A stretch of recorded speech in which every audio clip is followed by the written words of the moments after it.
Hey, okay, welcome to tonight's stream. It is on ranking legendary stones, but I need to make one very, very important caveat. This is not ranking legendary stones with other pairs of legendary stones. There will be some legendary stones that pair really, really well with other units, and they might take that unit, say, from like a B tier all the way to like an SS tier. An example of that would be, say, something like Hwadam in copper. And I can explain more of that when we get to those units, but we're focusing solely on legendary stones with no other consideration for legendary stones being paired with them. However, I am considering other purple stones or green stones or even some white stones being paired with some of these legendary stone summons. Let's go ahead and get it kicked off, and kicked off well with some fire. If I was good at editing, you'd see a bunch of flame popping up out of here. But we're going to start with Perna. Perna is one of those monsters that throw undying, well, what do they call it? Let's actually go ahead and look it up rather than make stuff up, because I'm good at doing that too. Perna is able to throw that fire stuff. It burns for a long, long time. Hey there, Smoochy. Thanks for joining the stream today. We're going to be ranking legendary stones, so I hope, I don't know, if you have any thoughts, feel free to share them. But we've got Perna here. Has a 15% Eternal Flame activation. I think I was calling it Undying Flame. The thing is, what I've noticed is he must already have a 15% activation, because in my experience, anytime you're playing against Perna, it's twice as likely to get burned. So without this stone, you might see at most on a good Perna, 4 activations. I have witnessed as high as 7 when they have their legendary stone. And so this is one of those things a lot of decks, like stall decks, will play, because as soon as they burn you, they don't have to do anything else. So you'll see a lot of formations run with, Khmun in the front line, and then Perna in slot 5, and then they'll have other tanks like a red Chloe here, right? Whoops. A red Chloe here with Khmun in the front line, or even Megan. I mean, Megan's probably the most popular with Megan Purple. And you throw this with Perna, and within the first 3 or 4 seconds of the turn, they're able to light off without, any defense against them. So Perna on red legendary, believe it or not, is actually a double S tier legendary stone. And the reason for that is it doesn't rely on any other legendary stones to pair with it. And if you were to get that stone at any point in the game, it's a creature you could throw into your team and find useful. It's usually on a dots team or a stall team, but I'm sure you could even make it work on a single target team. I mean, it's a lot of variability there. Okay, let's go ahead and check out the next one. Whoops. I didn't flip it over. See, that's why I got to practice this. Perfect. Now you can see. Now we've got Perna in the double S tier. The next person we're going to go ahead and rank is Chloe. So flipping over to this, we've got Chloe. Hers is an interesting one, because Chloe essentially becomes divine protection, right? She already grants invincibility, but then you add her legendary stone, and now she gets immunity. And from my experience, especially against meta teams, I mean, you're talking like the Berettas, the Thrains, the Gibraltas, any team that has Seara on it, you're going to find Red Cape Chloe with a legendary stone is extremely useful. The nice thing too about her is she can help protect you against Lucian, but you'll run into problems when you're going against a Lucian and a Beretta team, which you might find more common in later rounds. So here we have Chloe with what I would consider a decent stone. The problem is her purple stone is where she really, really shines.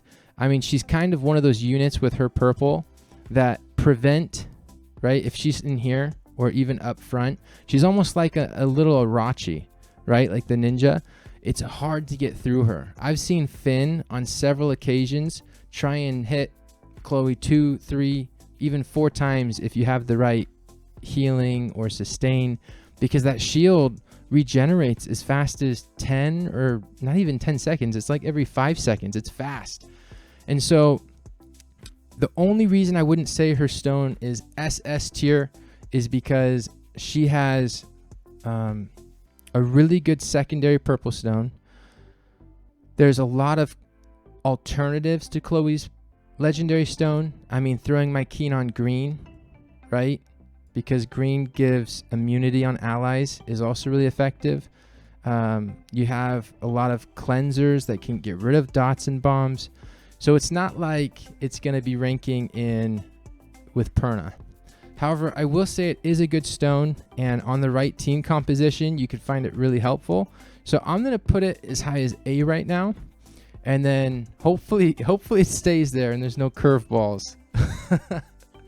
And feel free to shout out in chat if you have any alternative, like any other opinions, because I don't have all these different legendary stones. I mean, that's kind of the beauty of the game, right?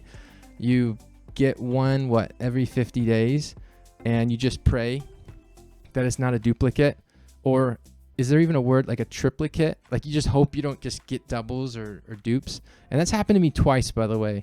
So despite, you know, being a good summoner, I have been burdened with 2 duplicates, Copper and Megan. It is heartbreaking. My goodness. Okay, let's go ahead and look at the next unit. The next unit we have on our list is Hathor.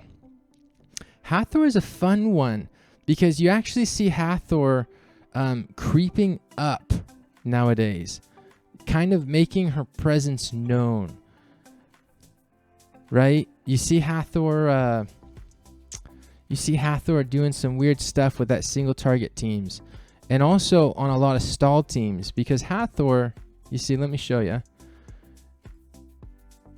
The basic attack grants unrecoverable on the target with a fixed chance. And so when you're running Hathor, normally your sole purpose is to sleep the backline.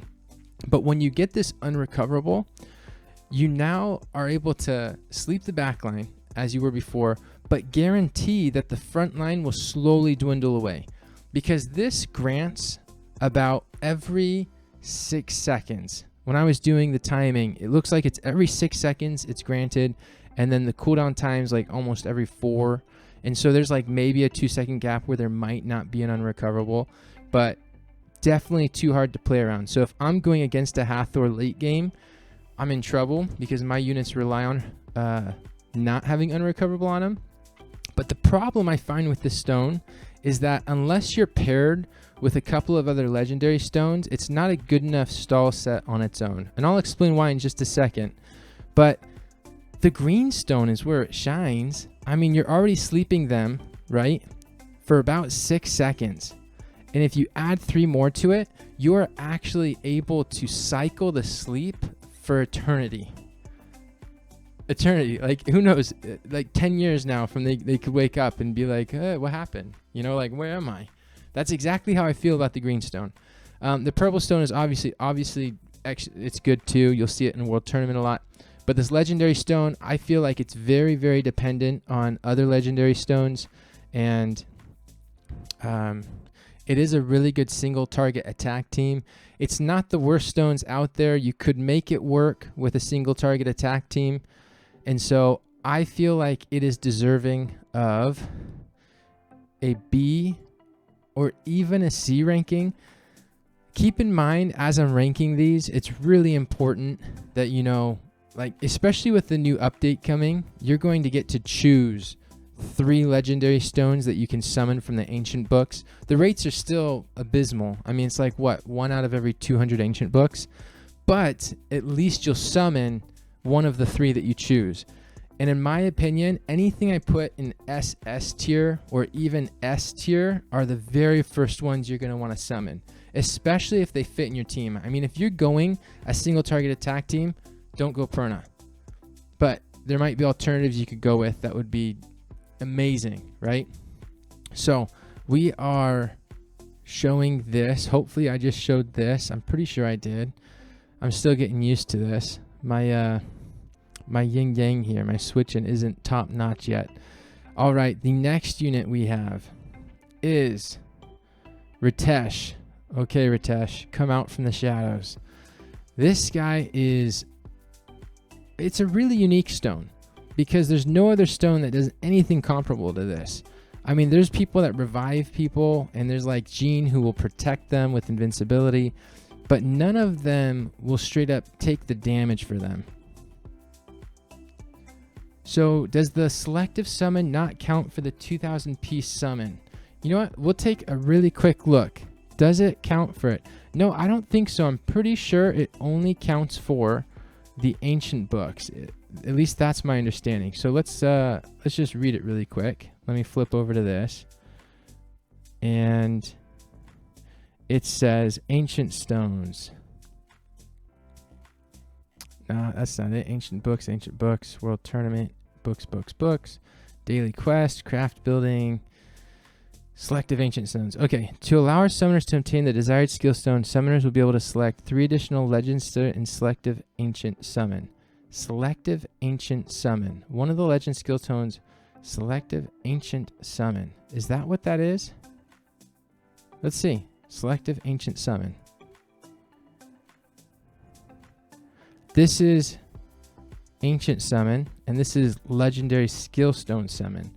So I'm pretty sure it has to do with this one, because if it has to do with this one, then I'm afraid everybody will get the stone they want really, really quick, and it would probably change meta like drastically. So after reading the notes, it looks like it has to do with ancient summon.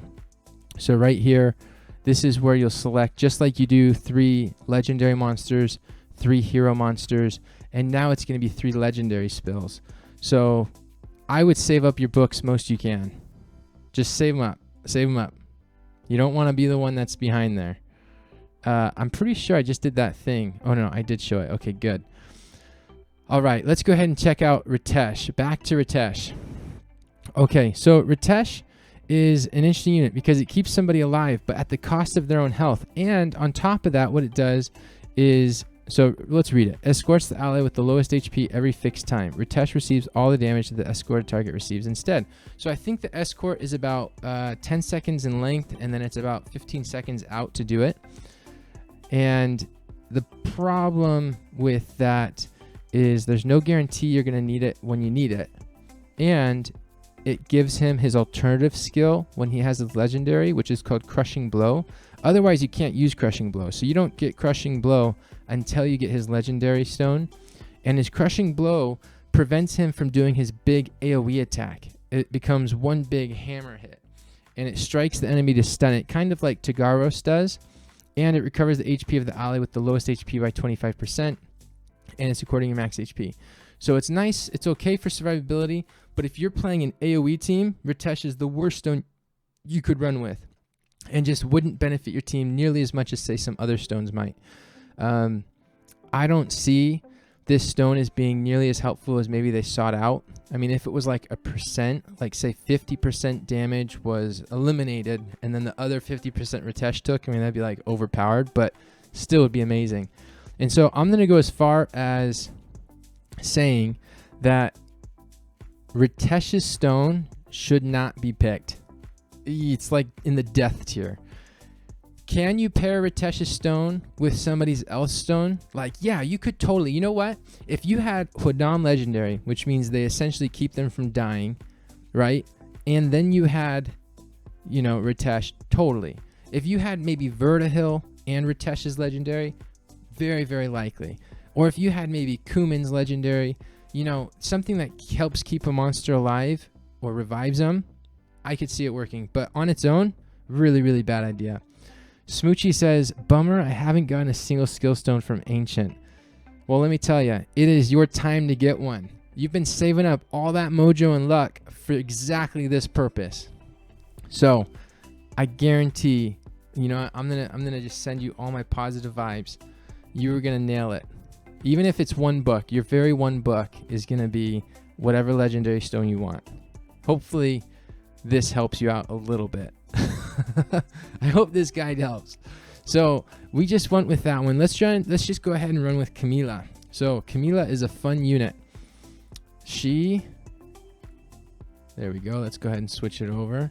I'm a little slow to do this. So Camilla, she is a fun unit because she essentially does a lot of damage to everybody unless you're in invincibility.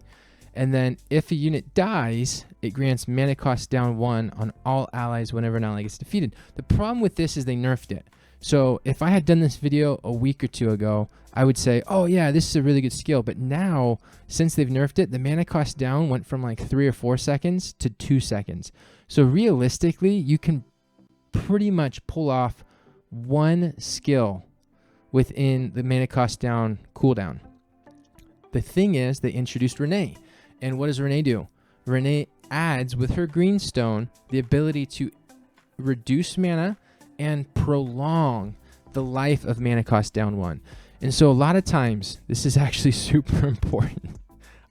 Please hear me out on this. If you have Camilla,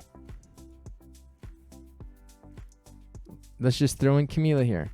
And then you have Renee, and this is her green stone. Let me pull it up. Mana cost down and mana cost up and increases by 2 seconds. So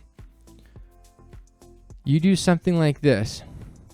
You all of a sudden have one of the strongest teams in the game. Instantly. No, this is, in my opinion, probably the strongest 2-paired unit in the game. So, is Camilla's stone on its own broken? No. By no chance. Because they nerfed it. But paired with a green Renee stone, even if she's a level 5 or 6, it doesn't even matter what level she is. It doesn't even matter. The stone is broken. You can cycle the card super fast. You let these two people die off super quick.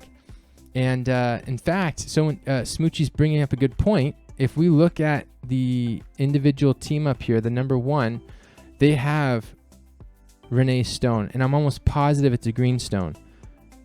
So she can essentially keep her mana cost up for a long time on the opposing team, mana cost down on herself a long time, and then Renee, and then my little red guy, Rakuni, can pop out mana cost down additionally. And it's just cycling these 4 cards insane, and the other team can't even spend the mana. Like, they're capped out at 10. It's amazing what you can do there. So if you like that playstyle, it'll totally work. I'm going to say, even though it is the best pair in the game, and it probably could be easily shot as like an SS tier stone, I'm going to go as far as saying it's an S tier stone, because it's really just one unit combo that it works with, and you have to like hope that it's your playstyle, and also hope that maybe you have some of the other synergies or runes to go with it to make it work. But this right here is just absolute mayhem, and I hope that you get to witness it for yourselves. That could be SS tier, but I'm going to say it's like S+. Like, it's really close. All right, we have Alicia now. Alicia is funny because if you ever run Alicia, more than likely you will see Alicia on her purple stone, because she already hits harder. She's probably the single strongest AoE hitter in the game. I mean, more so than Tessarian on green, more so than Lucian half the time. Maybe it helps because she's a blue unit that can just destroy red units, and Lucian can't do that.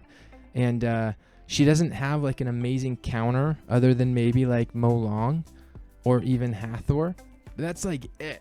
And she wipes out all the defenses. So a lot of times you'll see on purple. The problem I have with the legendary stone, okay, is that although her legendary stone is good, it says if the target under freeze gets defeated from a skill damage, freezes all enemies, the cooldown time exists. Okay, the problem I have with her skill is that 80% of the time, everybody's going to be under freeze in the first place, right? The only thing it does is, one, it speeds up the freeze. So if like the front unit has a quarter of life left, and then you hit it with Alicia, and that unit dies, everybody gets frozen. And that's a really good pairing combo. But she already, I don't know, she can do more damage with purple. She already gets everybody under the freeze effect with purple stone. The legendary stone albeit is really good on an already insane unit. On its own, I just don't feel like there's enough of a difference to justify like wanting it more than the purple stone, if that makes sense. Now, if you're running this in like World Tournament, a lot of times, you know, everybody's level 10 units. Yeah, it would totally work nicely with a legendary stone, and that could work. Or even in an arena match, because everybody's leveled off at 10, it could work. But if I'm talking strictly ranked matches, it's just not going to be nearly as helpful as the purple stone would be. And so, oh, I was on the wrong screen again. I hate myself. Oh, that's okay. If just communicate, let me know. Let me know. I hate doing that. So for the sake of actually ranking this, I'm going to go ahead and say that she has either an A+ or an S- legendary stone. I don't feel justified in wanting to get it above, say, some other stones. So I might switch this to maybe an S- depending on where else we put everybody. But I feel really good with saying, you know, her purple stone, S tier, her legendary stone, it doesn't feel like it's game breaking enough, although it is really good. And I don't want to create too much hate in the comment section on YouTube, but I kind of need to because it's just not justified. All right. Whew. Wow. I'm pumped. Let's see where we're going after this. Verdehile. Sweet. Verdehile has a really interesting mechanic. The problem with his mechanic is that it kills his whole line, right? So unless you have some crazy sustain team that can repump a bunch of life and you're not going against someone like Diaz, you're in for it. So here it is. Verdehile, legendary. If you're placed in the forefront position, meaning either in slot 5, which is the forefront of the back line, or slot 1, which is the forefront of the front line, the defense increases by 40%. So he gets tankier, right? And then if he dies, he will absorb the life of allies on his line by 20%. However, he can't do that if his life is under 30%. So what you see is on his own in early game, to get you maybe to 4,500 trophies, a really strong unit. And you'll see if he has purple, he'll usually be here or here, I mean legendary, but you'll always see, especially in those top teams, you'll always see them running Alicia to help single target heal Verdehile, and also Mei Hou right here. And Mei Hou essentially helps level out the life by leveling out the back line with the front line, so it's almost like Verdehile's not taking any hits.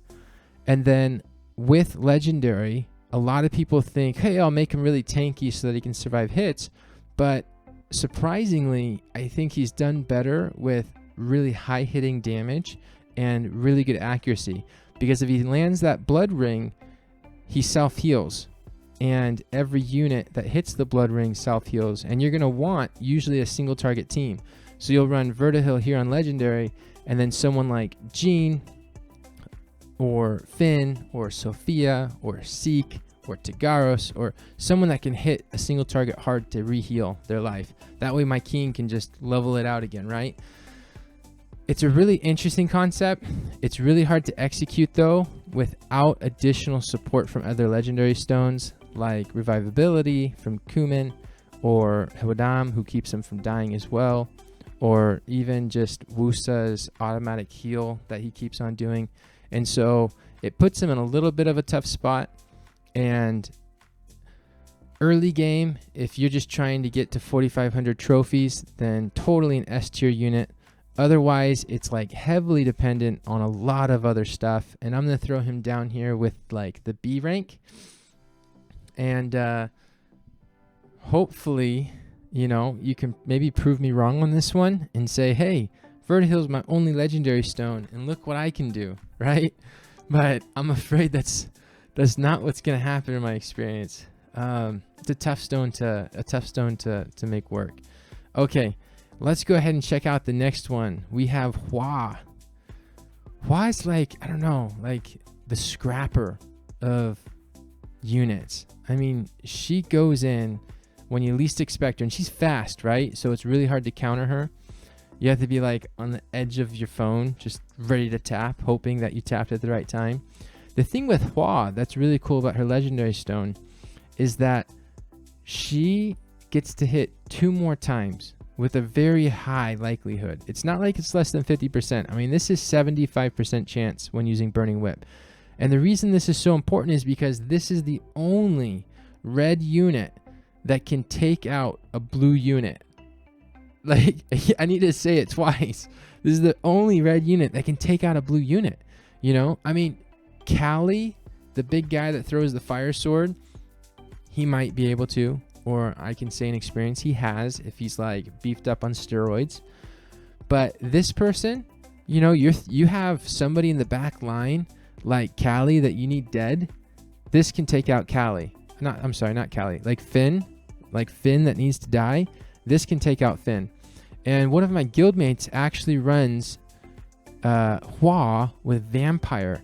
And so it helps with the survivability and keeps Hwa alive at the end of the game when people least expect it.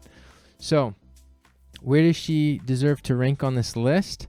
I will say that if you're trying to run a backline team with like Hwadam, right, or even paired with Ragdoll, you could safely consider this like, I'm not trying to be biased here because I have a guildie with it who's kicking major butt, but I wouldn't be surprised to say it's as high as like an S tier stone, because you're essentially getting almost double the damage, right, on a unit who is already doing a lot of damage. And it, like Lucian, for example, there are times you throw out Hwa out there and Hwa doesn't finish off Lucian, but with 2 extra attacks, you bet your butt Lucian's dead, you know.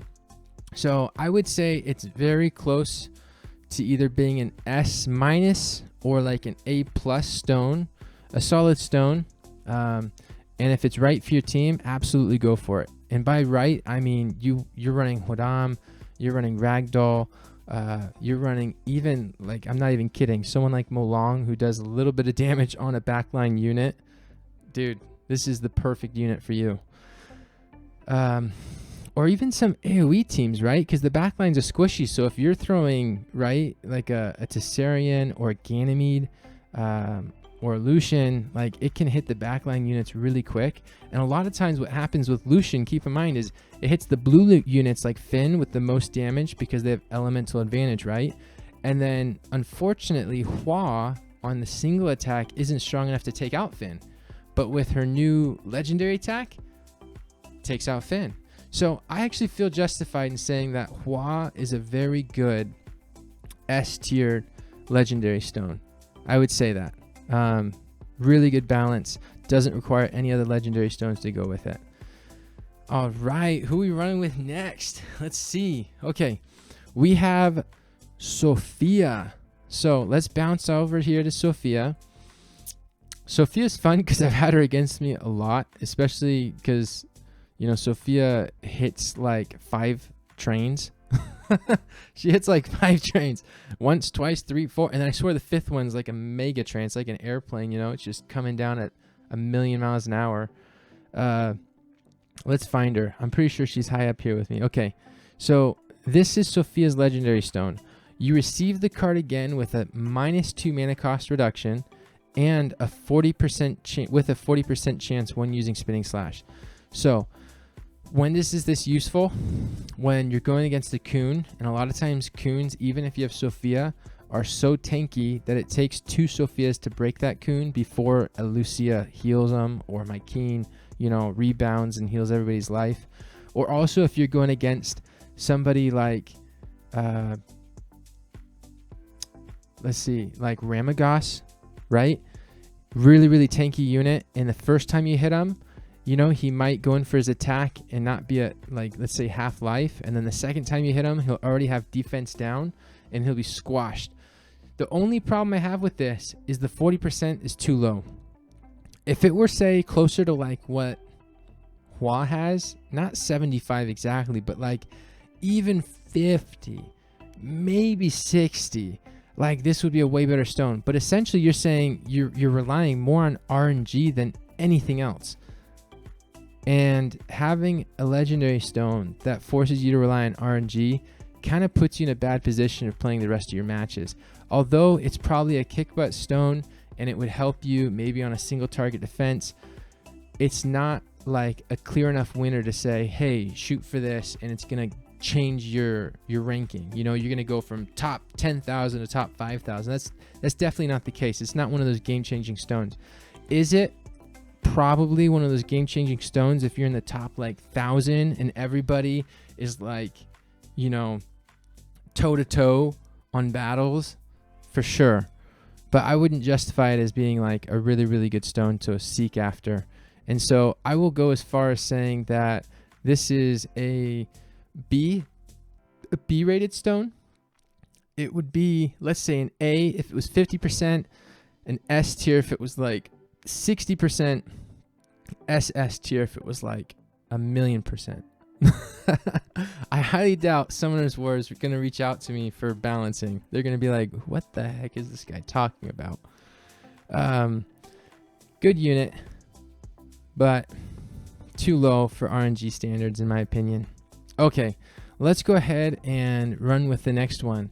We have Mo Long. All right, Mo Long. Let's flip it over. So the fancy thing about Mo Long is his natural skill of stunning a unit that's attacking is already super powerful, right? Mo Long, this beautiful big old panda, relies on defense and is able to attack your Beretta that's going to cast at you, or your Camilla that's going to cast at you. And the problem is he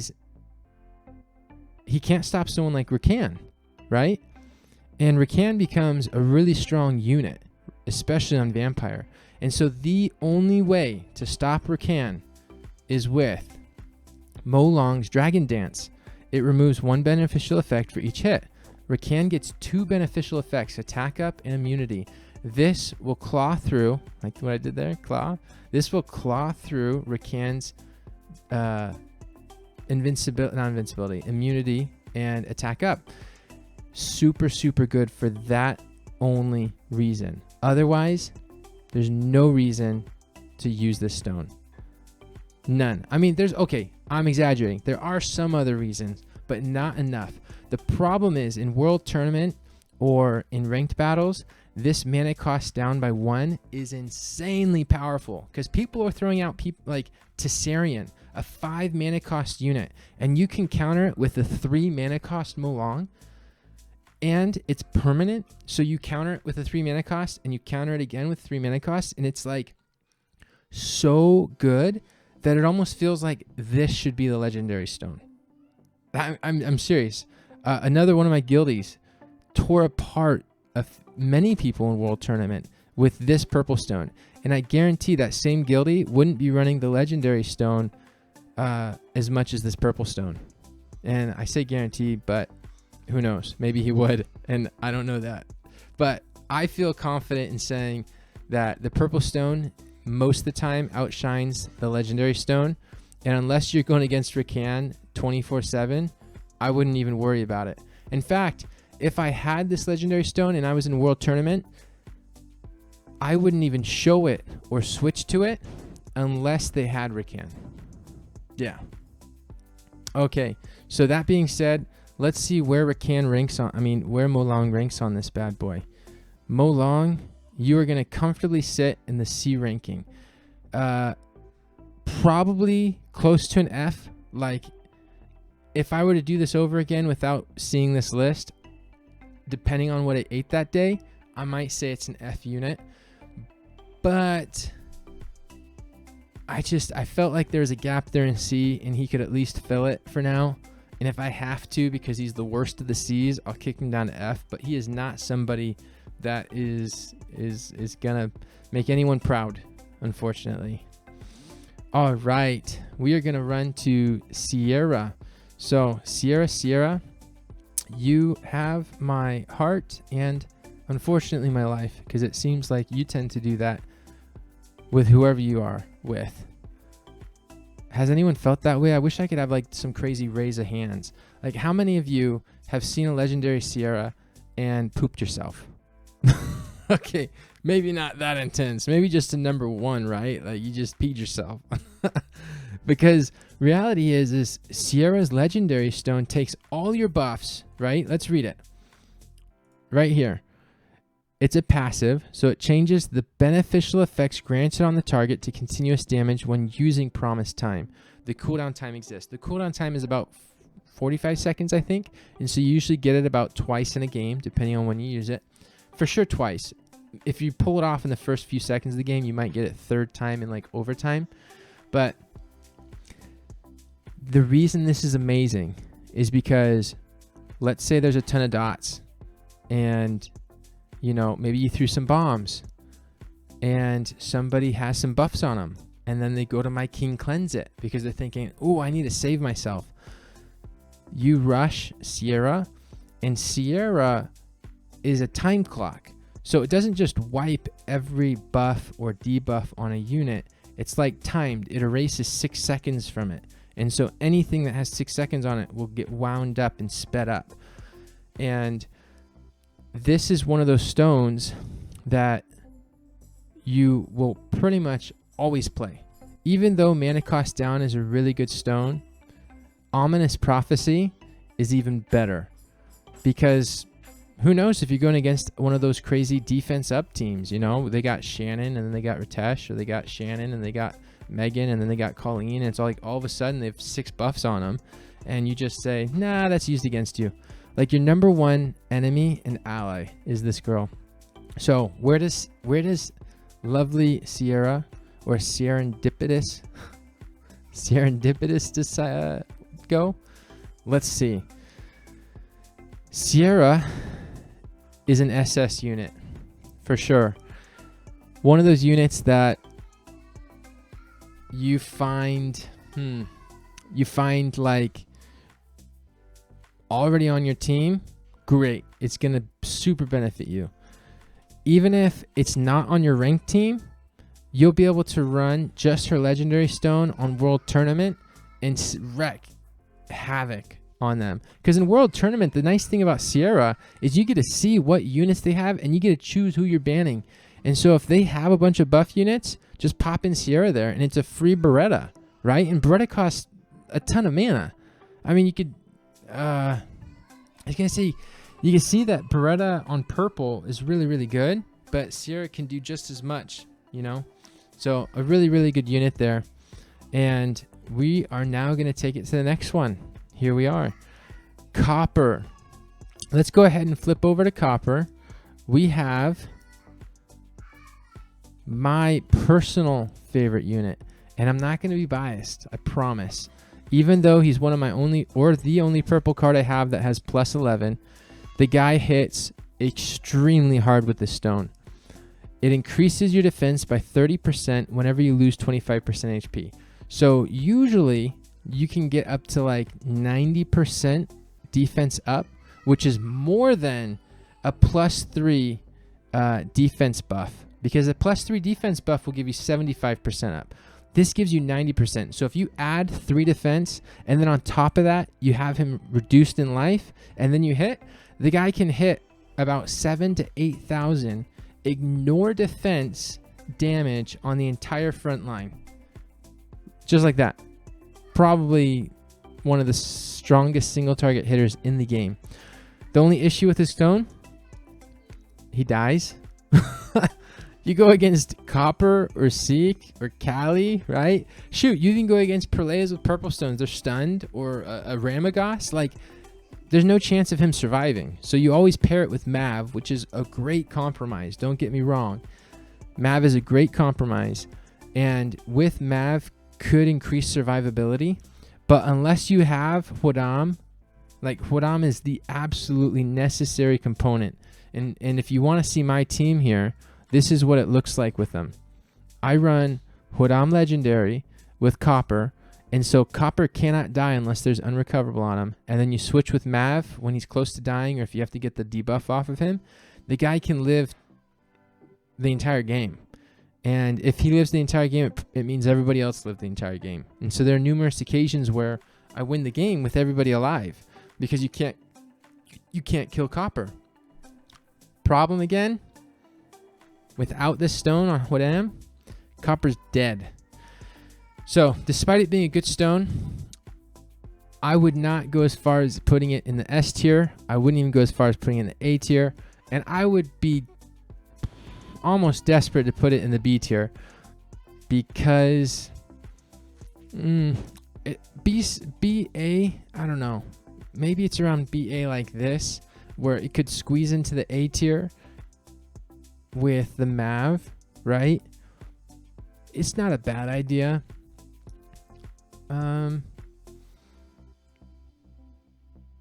I need to think about this. Why would I push copper into the A tier? I wouldn't. Nope. It doesn't feel right. My heart and my gut are saying no. Even my mouth. You could see it's talking and saying something like, nah, don't do it. Nah. Even if there's 4 Bs here, I feel good about putting copper here.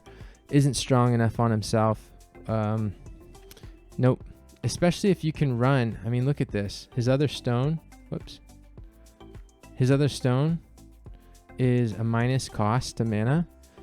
I mean, that's really good. Green stone increases defense. Isn't nearly as good as his legendary one, but I feel pretty good about what I did. There we go. Okay, let's check out the next stone. We have Rakan. Bum, bum, bum. So, where's my Rakan at? Rakan? Are you here? There we go. All right. Looking at Rakan, we have basically the exact same thing as copper. Check this out. Decreases the mana cost by 1. What? And increases your attack power by 15%. What? I hope that's not annoying because I could do this all day. Whenever your HP ratio falls down by 25%. So you can get it down by 75% comfortably, especially if you're on Vampire. And then you get a 45% attack power boost and -3 to mana cost. So all of a sudden, this guy that costs 5, okay, costs 2. And you can run him in the same exact slot as copper. I mean, this guy is a better stone than copper is. He doesn't have the ignore defense, but he has the immunity and he has the attack up. And with Vampire, he can rejuvenate just as much life as copper, but the biggest difference, okay, is that red units historically are harder to take down than green units. So the fact that Rakan can get just as much HP and or even more HP actually than copper, he'll stay longer than copper would stay alive. And so for that reason, I would say Rakan is better than copper. Is it better than Chloe? Yes. Is it better than Alicia?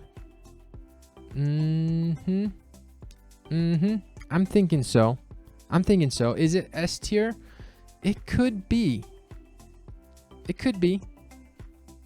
But we'll wait until the S tier. I like to, this is the thing. And let me give you a little bit of background on this. I don't believe S tier should be open to everybody, okay? It's like the pearly gates. It's a straight and narrow path, okay, my friends? It's going to be really, really hard to get in there. Just getting S tier is hard enough. Getting SS tier is like game-changing stuff, right? Is Rakan as good as SS tier? No. Is he as good as S tier? Possibly. So if you're watching this, just know that you can feel good in your decision if you put him in S tier. But this is where I'm going to put him for now.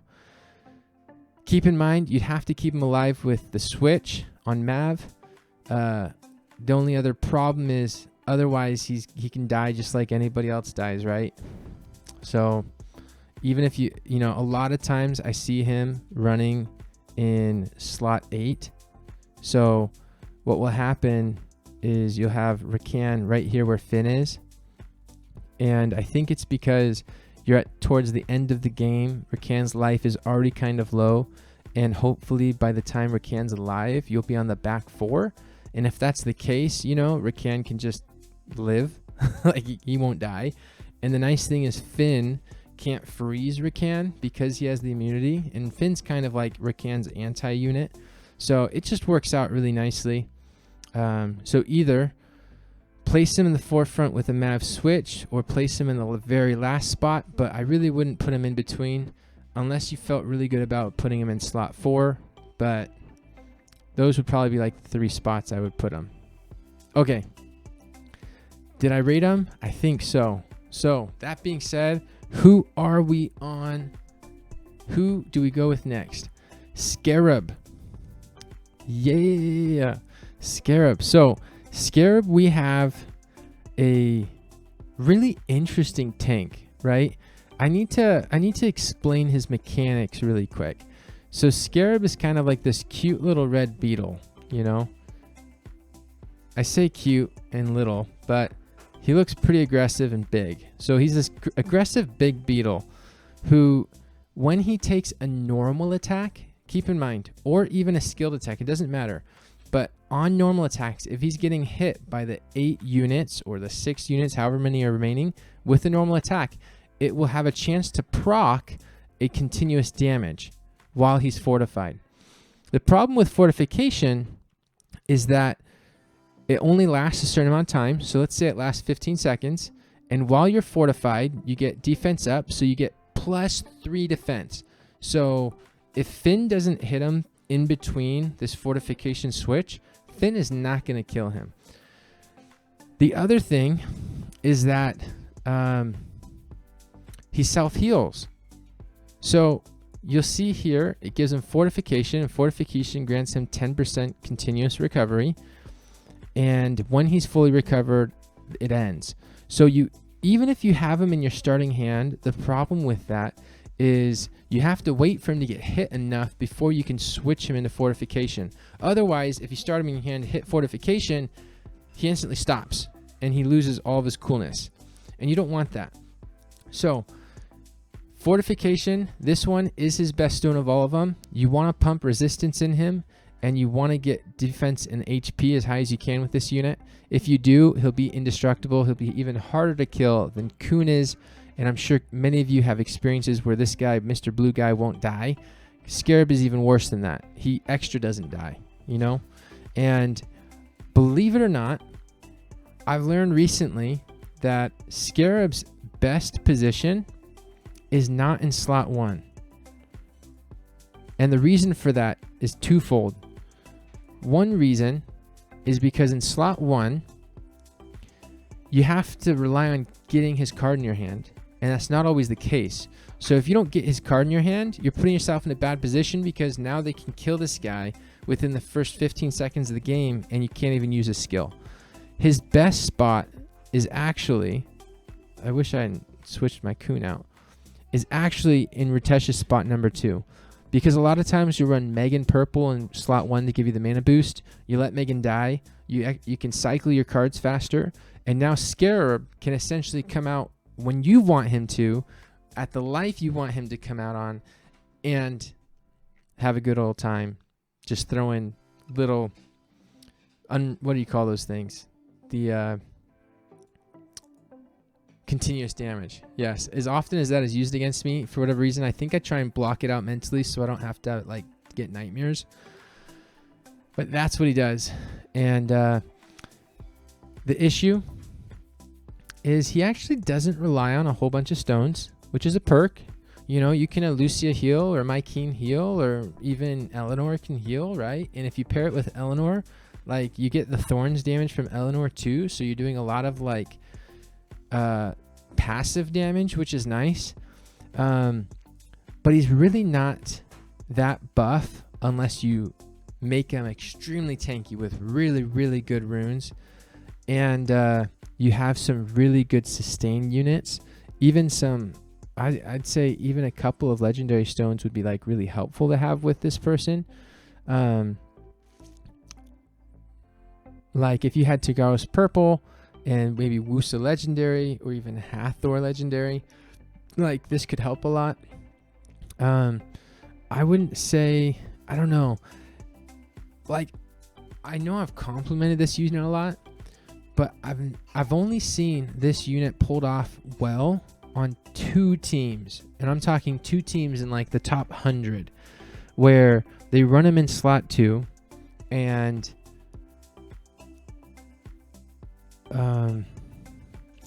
he casts, I don't know, it looks like leprosy, like just on your team, like skin's just falling off because it's hitting everybody super fast.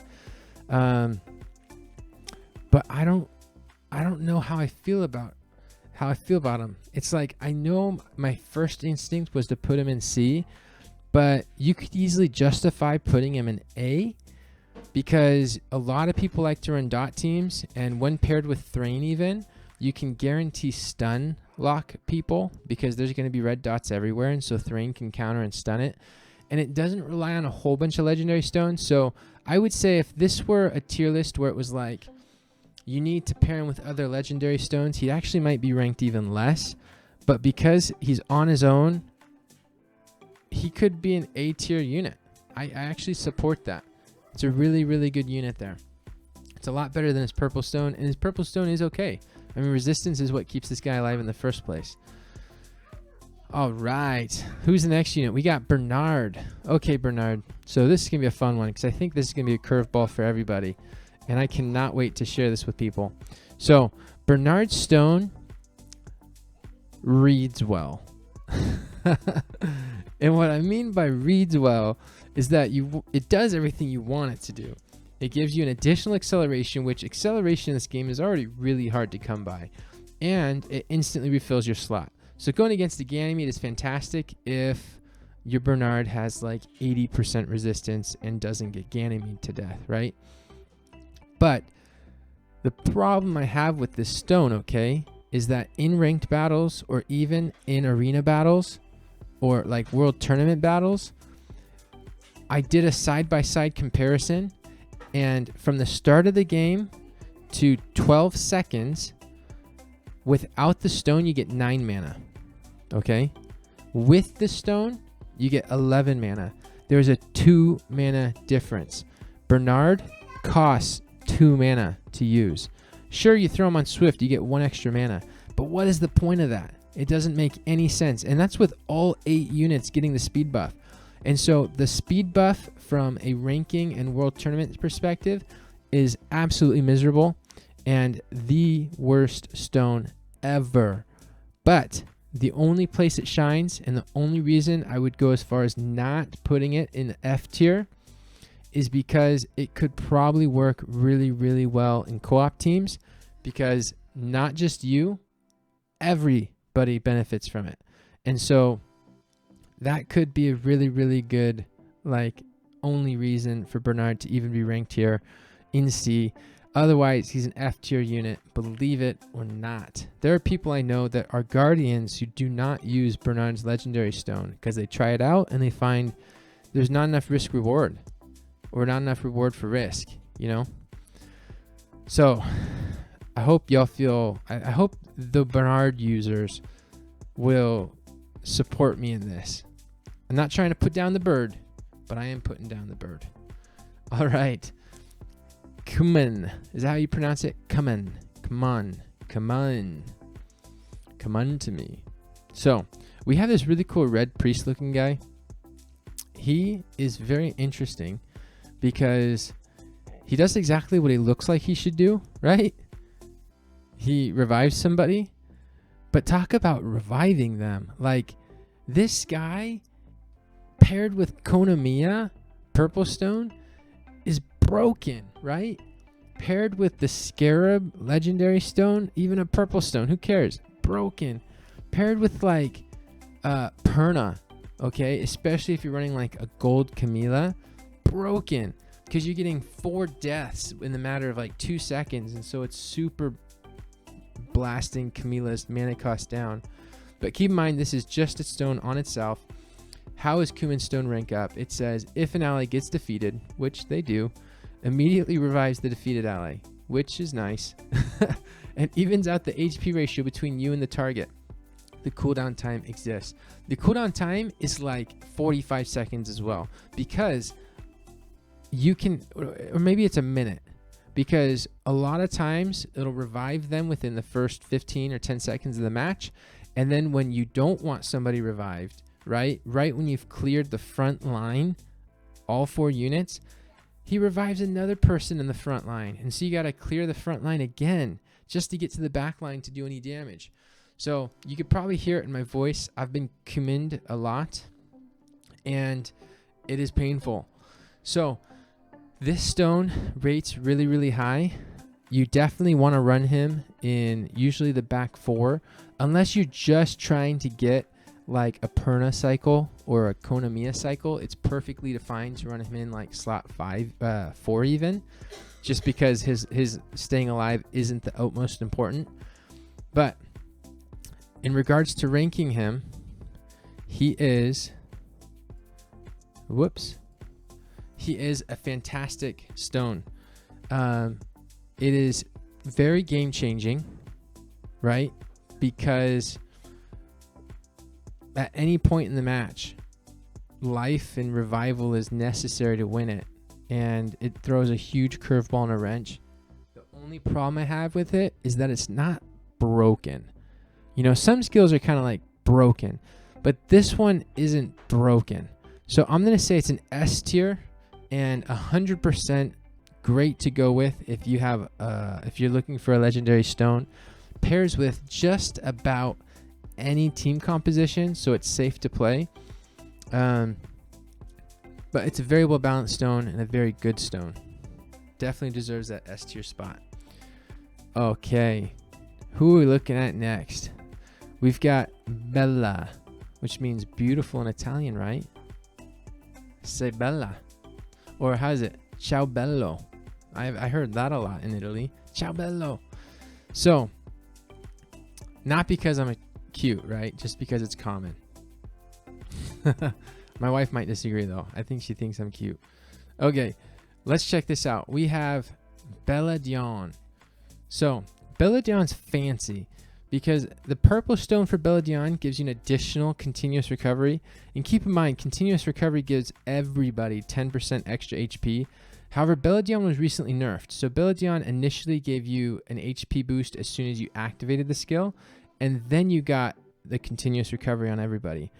And Purple Stone is nice because it recovers everybody 30% life, right? But with Alicia in the game now, and Diaz in the game now, it's like it's so easy to get wiped out. The Legendary Stone is a little different because even if it gets wiped out from Alicia, the Divine Beast, the recovery boost cannot get wiped out. It's unable to be removed. So it's super beneficial for sustain and survivability. It gives you a whole lot of life on your lowest health unit. In fact, your back line could get like thundered on by Hwadam, and you throw in Belladeon, and all of a sudden the person you thought was going to die was like on his last life is now at full life again. I'm not saying full. I'm going to say like 60-70% life. I mean, it's a humongous boost. And really, really good. But is it like game changing? Purple Stone, the problem with the Legendary is that there might be times when you run a Purple Stone. You know, it might cost a mana more, 4 mana unit, and this costs 3 mana. But there are occasions when you'll say, you know what, the Purple Stone works. And the Legendary Stone isn't like, if you're trying to get a stone that's going to take you, you know, to a fighter level or a champion level, Belladeon's not going to do that for you. Is it a good stone? Yes. Is it going to take you to the next level? Not necessarily. And I don't even know if it's justified in using him with the big nerf he received. So, Belladeon, I'm sorry, my puppy. I will have to go as far as putting you in like the B+ ranking. Keep in mind, his Purple Stone's amazing. Belladeon is an amazing unit-ish, but it's not game-changing. You just gotta... I feel bad for all the Belladeon holders in here, but it is what it is. If he had that life return, like life buff again, then maybe. But I feel like there's too many other alternatives that work out really well. Okay. We've got Lapis. Lapis is fun because Lapis gets a shield when she attacks, and that shield can basically be her entire life bar if you hit hard enough. And Legendary Stone gives you a little mana back, and this game is all about mana efficiency, and it gives you strip. So I would say the strip occurs like more than 75% of the time. So if somebody has invincibility on them, it used to be that Lapis would first hit the invincibility, not do damage, and then strip. They changed it now. So that way, whoops, let's flip over to this. So that way, it now removes the buff effects and then does damage. That was a humongous buff to Lapis. And the reason it's amazing is because it's useful without any other stones on your team, and it's useful in every aspect of ranking, world tournament, and like any other matches that you might play. It's super, super good. Lapis is without a doubt, let me flip it over, an SS tier unit. You can run her in the back line, strip whoever it is you need to strip, search whoever it is you see what I did there? Strip and search. Kind of like an airport thing, right? It just works out really nicely. And the fact that she strips everything first, so if they're using that barrier shield thing, just strip it off them. And then you get a heal from their life, because alternatively you can't heal from their shield. So it's really nice. You always run her in slot 8, and you always run her with this spell. Bum, bum, bum. Giant Warrior. Because she'll proc her turn super fast, and within 9 seconds, you will have used her 4 times, and anybody and everybody's dead. Crazy. Super crazy. Are there counters to her? Totally. Soha loves it. But that's it. And I guess Kernodon. But that's her. Who we checking out next? We have, wow, this fancy guy, Mei Hou Wang. Okay, Mei Hou Wang. I will caveat this, and it's important I say this ahead of time. I have not played against enough Mei Hou Wangs to feel like I have a valuable enough opinion to say where he should be, but he does have a good legendary stone. It is like a passive, kind of like what Seara's is a passive. It summons an alter ego on the place where the enemy is defeated. So if you kill somebody, but you don't kill him with his skill, then it can just raise from the dead a body. And the cooldown time, I actually don't know if it's 30 seconds or 45 seconds or something, but it's good enough because anytime I've gone against a Mei Hou Wang, I have lost. I mean, you can't like all your single targeted hits. I mean, it's better than Hathor and Woosa pair is, because every single one of your hits is going towards this big shield block. So the only chance to get through it is by using skills. And if you happen to have Sophia or Finn, it wastes their skill. So really, really strong unit. Probably one of the better legendary stones in the game, and even one of the most broken legendary stones in the game. You want this stone. And if you're lucky enough to have started the game recently and have this unit low leveled, I would say push this unit as far as you can take them, because, oops, I didn't switch over again, but I think I gave you good imagery.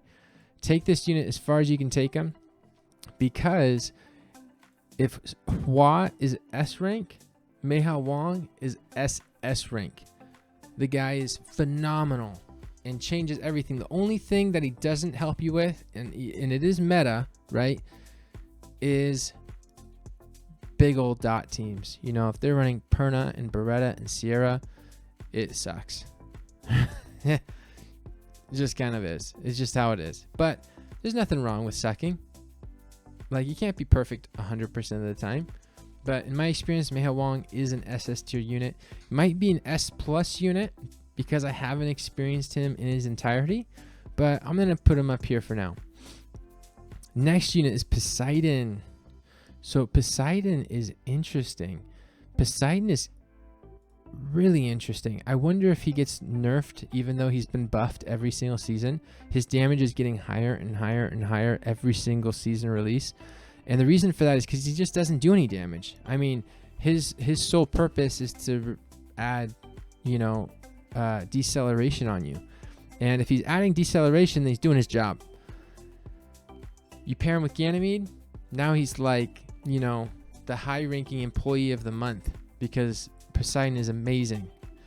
You throw on Legendary Stone, it now increases any effect by 5 seconds. It doesn't dismiss sleep and it doesn't dismiss freeze. So let's say you're running Alicia, everybody's frozen, but you want to cycle your card and give everyone deceleration. Boom, you throw on this guy. Everybody's still frozen, their frozen goes up, and then you throw in Lucian or you throw in Tessarian or whatever. The next thing is, when paired with, and you have to keep in mind, you must use this spell, Fireball. Fireball, when leveled up nicely, gives you a humongous stun. Okay, 5 seconds is a long time, especially if it's your back line and you think you're winning and you're not winning because Poseidon recycles it. So all of a sudden you're at 5 seconds stun, you're back to 2 seconds, he adds 5 more seconds. And then you're back at 2 seconds, he adds 5 more seconds. You're back at, and he just cycles it. And so you never get out of stun. Absolutely impossible to get out of stun. I think they'll find a way to nerf that because it is broken in that respect. But Poseidon is usually thrown down in the back 4 with Ganymede and Galleon. So if you're running Poseidon's Legendary, run Ganymede, Greenstone probably, or purple depending on your playstyle because it is fun to play purple. And then Galleon because you defense break them and then you're able to Poseidon slow them and then Ganymede slows them. And Ganymede, believe it or not, hits hard enough to kill units that are on defense down. So that's how I would play it. Poseidon's ranking. Oh, I did that thing again, didn't I? I feel terrible. I always think I'm showing it, but I'm not. Oh, please forgive me. Okay, Poseidon Stone. Definitely S tier. Higher than Khmun even. Possibly SS tier. Only reason I'm not putting him in SS tier yet is because there are a lot of counters to him. I mean, you throw in Molong and all of a sudden that guy can't, you know, cycle you. And you have a bunch of cleansers that can get rid of it. Very good unit though. Let's see who we have next. Ganymede. Bum, bum, bum. Okay. Ganymede. Let's see what you got going on. This is funny. I think it's like a joke that they threw in here when they were creating Ganymede. Okay. This was like one of their office jokes, I think. Because if you read the passive, it says goes back to the elemental realm at the moment of death and returns with 50% HP, which is cool and all. But it says the activation of Rageful Return deals significant damage to all enemies. The cooldown time exists. So significant damage is not significant damage unless you're playing in World Tournament or in Arena. Then when everybody's capped off at 10 and no rune substats are applied or rune levels, then yeah, it totally is significant. But if you're talking about, you know, playing in a top 1,000 match or even not even a top 1,000, top 10,000 match, okay? If you're at 4,500 trophies or something, this is not significant damage. And there's no way to justify it unless you're possibly running him in the front line with Khmun reviving him. So on his own, he is very, very bad. Paired with other units, possibly good. In World Tournament, without paired units, possibly good. but I don't like him on this. I just don't. His other 2 stones are so good. -1 mana cost, 4 mana unit all of a sudden, beneficial effect block. I mean, these are really, really good. And then you get this Rageful Return thing, which isn't so sexy. At least not as sexy as this guy. I mean, look at his wings. That being said, where does he rank? Oh boy, I might get some flack for this. He's like a C unit, but to make sure he really understands that he's a C unit, I'm putting him in the F tier. Like, you don't say significant damage and then not do significant damage, okay? That's just not how it works. Especially now that World Tournament's going to change into the 3 tiers. The first tier and the second tier now are going to be harder. So Ganymede's not going to have any place with Legendary Stone. The third tier totally has a place. Level 7 will do significant damage. Use him there. I think it's brilliant. Otherwise, do not. Okay, next one. Hwadam. Okay, we are more than past halfway. We're like 75%, so we're getting pretty close. And a lot of these units I could probably get through pretty quickly. So we're just gonna enjoy the last maybe 20 minutes or so of us doing this. Let's go ahead and pump Hwadam. Hwadam is my favorite legendary stone, and I'm allowed to say it because I have it and I've witnessed its success. So I get to speak to this wonderfully. Hwadam, if another ally receives an attack that causes death, it resists death and shares your HP. So you put him in slot 8, Hwadam, and then you pair him with somebody like Ramagod. You know, that's Ramagos. He is a deity. You pair him with Ramagod. Ramagos, he hits based on his life pool. So if he can't die, let's say you hit with Ramagos and he's at little tiny itsy bitsy health, and then somebody hits Ramagos and tries to kill him, that itsy bitsy health stays itsy bitsy, and he still claws down the enemy and reheals. So it's super, super cool. I want to use the word elusive, but I don't even know if that's the right word. It will not activate if your HP is 40% or lower. So I highly recommend throwing Hwadam on a vampire set because it catches people off guard. You're not trying to do insane damage to the backline. You're just trying to keep your health pool above 40%. You'll usually run Hwadam with someone like Mycene who can even out the health again, some Belladeon, maybe some other life that can support it. You might even choose using this spell, Vitality Conversion, because Hwadam might be close to dying, and while they're doing an attack to kill the front line, you reheal Hwadam's life to full health, and he can do what he was doing the first time.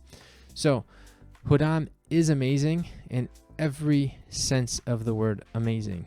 I'll even add wonderful.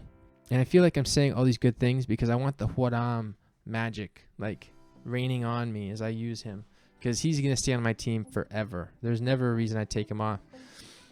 So that being said, do I feel like he is SS tier? Yeah, you better believe it. This guy is super SS tier. I'm going to say more SS tier than Mei Hou Wang, and I'm going to say Seara goes back here. It would probably go something like Perna, Lapis, Hwadam, Seara, Mei Hou Wang, just like that. Kinda. Okay, let's go ahead and bounce to the next one. We have Nicki. There's a song about Nicki, isn't there? All right, Nicki. So we have legendary skill.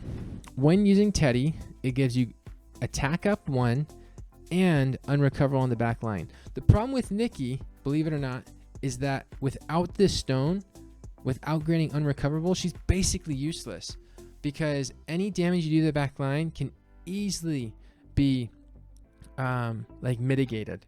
You can heal the line back up again like super quickly, and it feels pointless to run Nicki without the stone. Some people will say, you know, the purple stone's better because you could speed up with Megan, right? You're +2 mana on a purple stone, and then you can get the stone out before they can even like cleanse it or block it with immunity. But there's no point because they don't have unrecoverable unless you're pairing Nicki with Dias. It even costs more mana because Dias is 3 and Nicki will be 3, and it's like 6 mana compared to the 4 mana here. It just doesn't make sense. The math does not add up. So this is the best stone on her, and it is a good stone, and I do have it. And in my experience, it works wonderfully. The only problem I have with it is, okay, so a couple things. One is, it is the most banned stone in World Tournament. So if you're looking to compete on World Tournament, it is a fantastic stone because it now adds, based on her basic Teddy spell, beneficial effect block, which helps a lot. If you time it right, you can even drop somebody's Chloe's invincibility at the wrong time because you're watching the beneficial effect block. As soon as it gets to a certain point, you do an attack action, and then someone thinks that they have to counter it with Chloe, and they miscounter it, and it's game over. So really good in that front.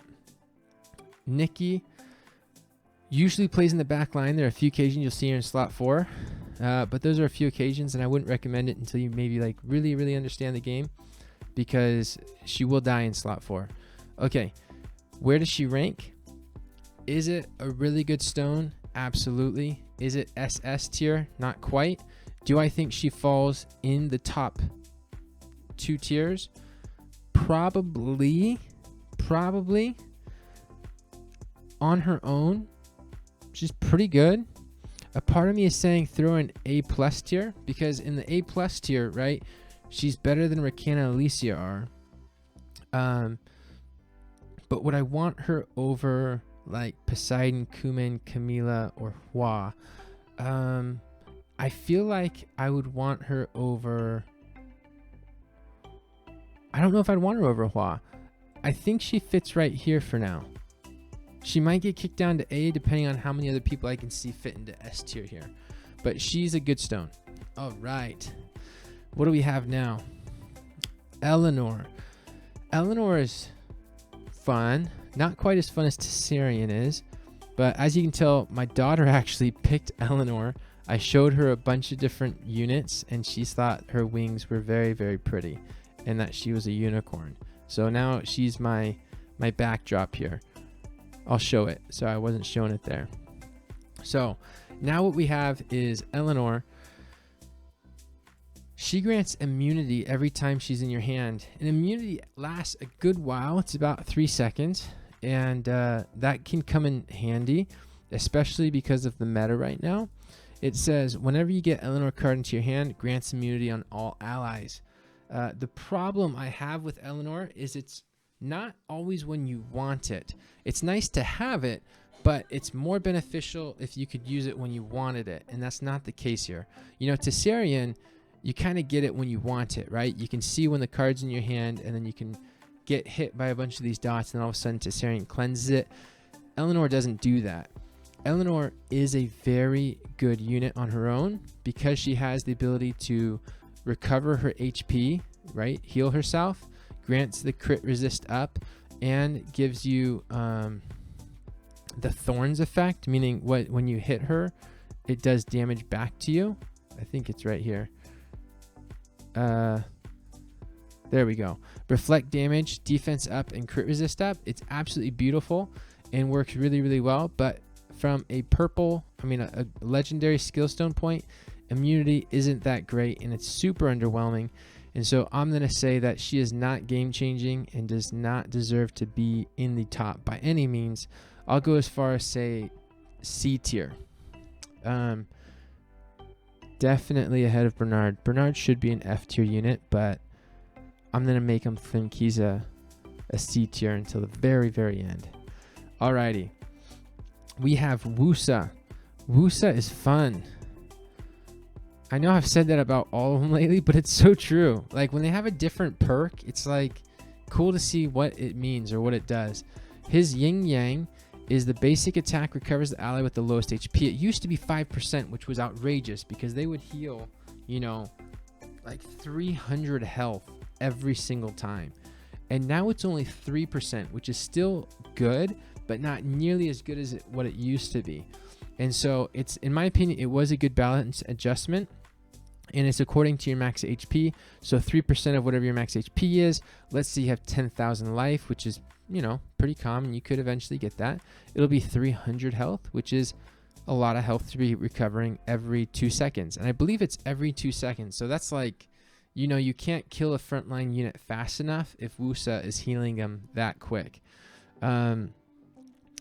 Woosa on his own is decent. But Woosa does need to be paired with other really good stones to be amazing.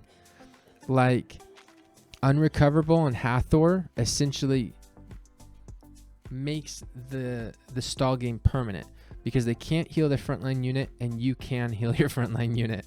And so essentially you don't have to play anything but counter stuff. But Woosa is a good unit, and for that reason we're going to go... Oh, I did that thing again where I didn't show you. Oh boy. Ugh, I will get better at this, I promise. All right.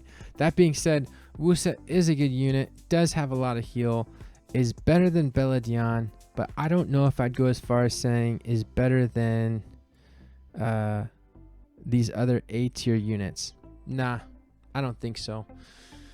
I'm going to say Belladeon is worse than... I don't know. Maybe I'll leave him here for right now. Maybe change it towards the end when I've got everybody down. All right, the next stone we have is Siege. So Siege here is one of those fancy new units in the last few seasons. The single strongest attack unit in the game. And many of you, I don't even know how he has these battle scars, because I swear to you, this guy like wipes out entire teams before he blinks. Like, it's just like, you know, it's just crazy how quickly he can wipe out a team. So here you have Sword of the Supreme Sky Wolf, activates with a 75% chance. It used to be, I thought, more balanced when it wasn't permanent. So when you activate Supreme Sky Wolf, it was like it only lasted for like 40 seconds or something. And that was balanced because you could try and prolong it and prevent it with invincibility and protections or Chloe's, but now it's permanent. So you have to essentially wait for them to attack so that he can counter. And if you're running Siege, you have to be running Galleon. I mean, Galleon is like the perfect unit with Siege because he does the defense down and he has a really quick cast. So if he casts out his defense down, sometimes you can misplay it, which allows Siege to go into your attack frame rather than countering the defense down. So I don't feel like I need to talk too much more about Siege because he is an assassin, and the more I talk about him, the more he could kill me. I would hate that, right? I've got a family of 2 kids. That would be dirty. So that being said, I'm going to go ahead and jump over and give him his much needed SS tier ranking. He is up here with Perna, Lapis, probably number 2, maybe number 1. Let's go ahead and put him number 1. That's a fair spot for him right now. I mean, yes, there's a ton of counters to him, but there's also good reason why most teams in the top 1,000 have Siege. You know, they have under-leveled teams, and yet this, you know, level 15 Siege wipes out their entire team, right? I've experienced that. Okay, keep in mind if you're going against this Siege, they're going to have this spell. Bum, bum, bum.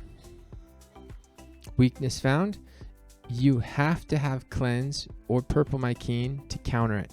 Very important you do that. Do not screw that up. They're going to cast this when you least expect it. Make sure you're able to cleanse it so that you don't get wiped out, because that defense down on you will wipe you out really quick. Okay. We have Mushu. Let's see. Mushu. This is like the unit I want most, I think. I wouldn't be able to use her, unfortunately, because she doesn't like fit with my team right now. But Mushu does this cool thing where she hits the front unit and spreads whatever that front unit has on her or him. And she can spread basically everything. In fact, if there's nothing on him, or even if there is, she still grants, she got this buff that gives her beneficial effect blocked, which is outstanding. It's super strong. And the only thing she can't spread is Blood Ring, Chains of the Spiritual Flame, Peace Sign, Spread Damage, and Curse of Indolence. But she can spread everything else. So dots, the damage dots, the 5% life dots that Beretta gives, or even Finn gives, or even, you know, Ragdoll, the dragon breath, she can spread all of that. And even Shannon's Purple Stone, okay? Check out Shannon's Purple Stone. Look what this guy does. Or this girl does. I don't even know what Shannon is. Right there, little girl. Look what she does. Purple stone gets mana cost up as a fake chance. So they could be running -3 mana cost. You spread that out, their entire team loses basically the ability to play any mana items because they cost 3 times more. It's brilliant. I've had it done against me. It's hard to pull off, but the one pair that works together with it really, really well, of course, is Orochi or Orochi or something of that wordage. Right here, you get tons of continuous damage with the green stone. You get a lot of survivability with the purple stone, and all of a sudden you're spreading continuous damage like wildfire. I mean, I saw somebody shared a video with me that they actually beat an opponent in a ranked match within 15 seconds of a ranked match. I have never witnessed that before in my life, but I got to witness it because it was on video.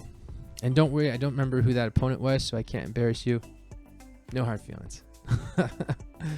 So, am I going to rank Orochi?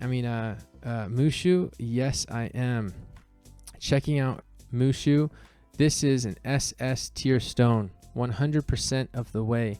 I will go as far as saying that it's around Hwadam. Maybe behind Hwadam, maybe ahead of Hwadam, but right next to Hwadam. Really, really good stone. There's a lot of SS tier stones up here, which is a good thing because it gives you a lot of variability for what time of team composition you want to run, but so far these are them. Okay, we get to play with the next stone, which is Galleon. So Galleon has the cancel effect, silence, that's what it's called. Galleon is able to silence you for what feels like a whole stun. I mean, it's at least 3 seconds, maybe a little more, but around 3 seconds. And here it is. Galleon's legendary silences all enemies additionally, so it gives you defense down and silence with a 50% chance when using time to loot.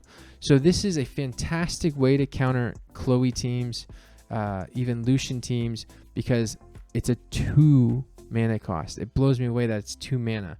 So 2 mana to throw attack up on yourself, right? Like little Spartans you are, and then defense down on the enemies. Like, how awesome is that? And then on top of throwing defense down, you can silence at least half their team, you know, because RNG is always in your favor.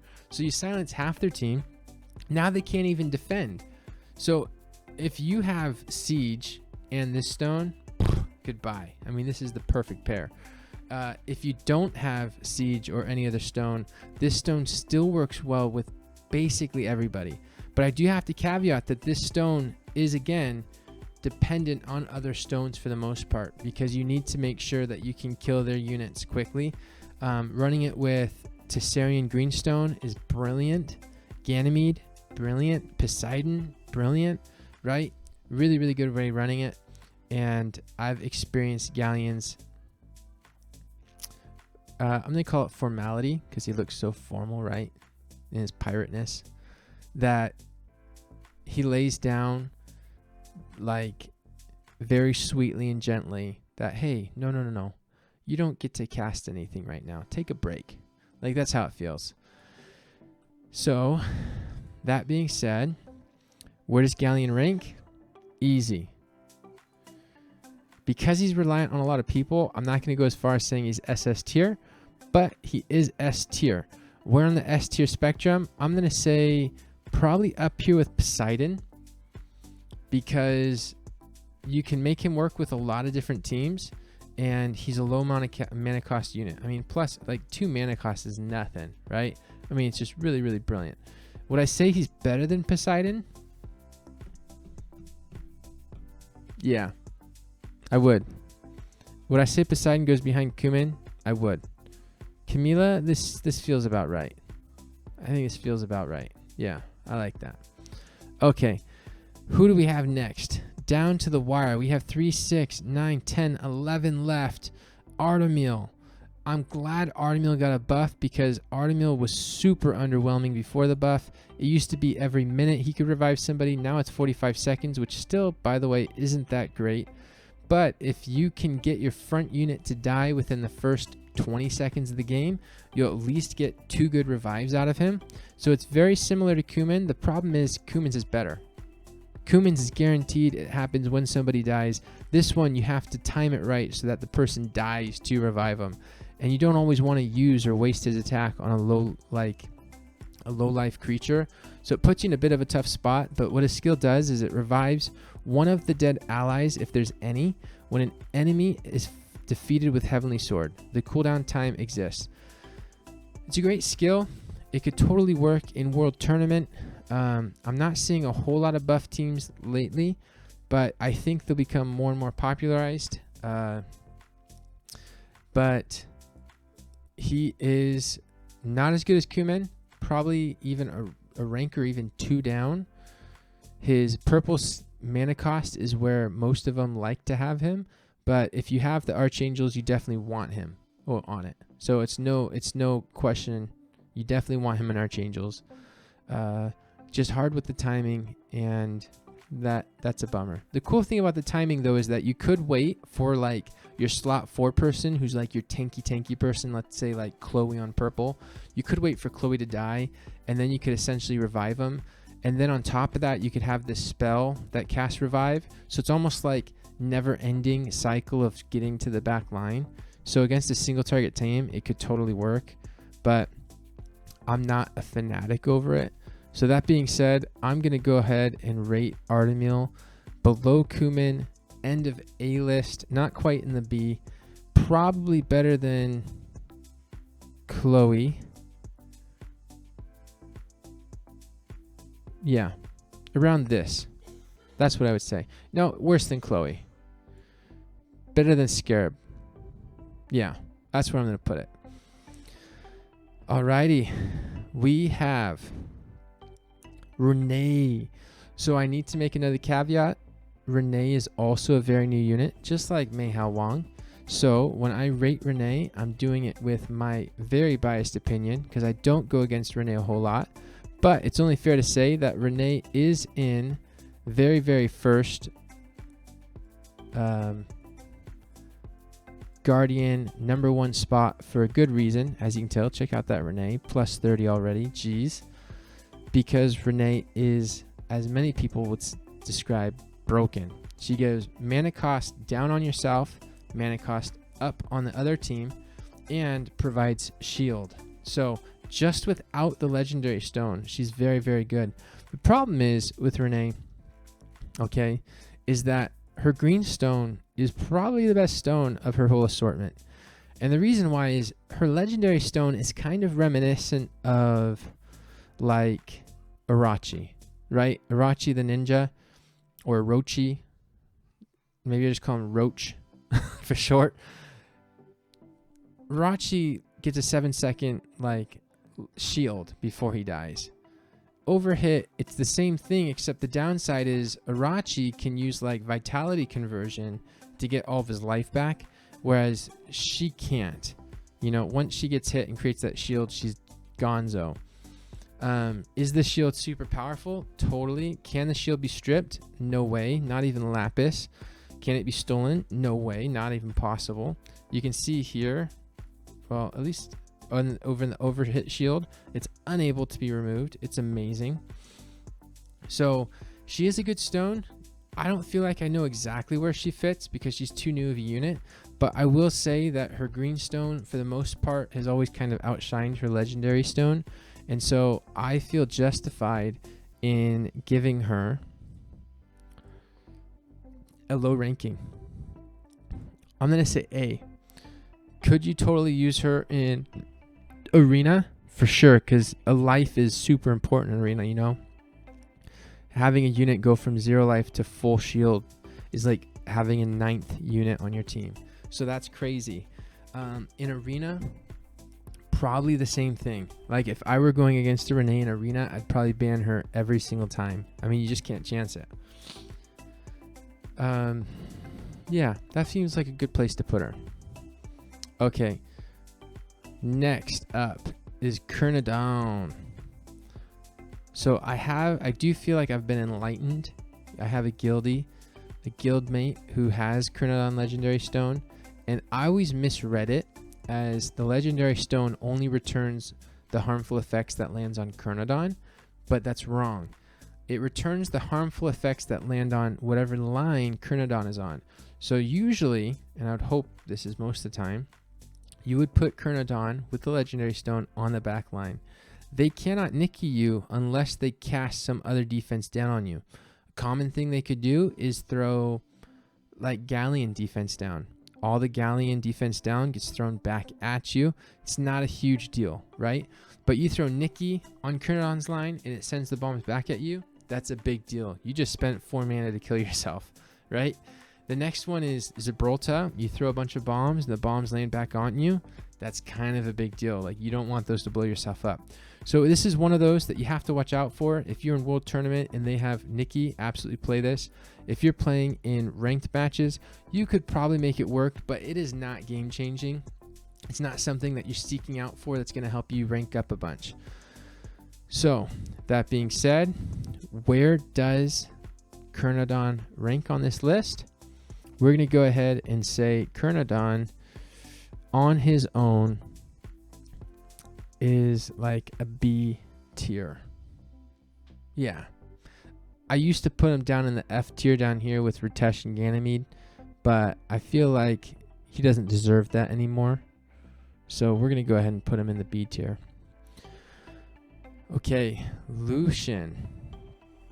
Lucian is funky.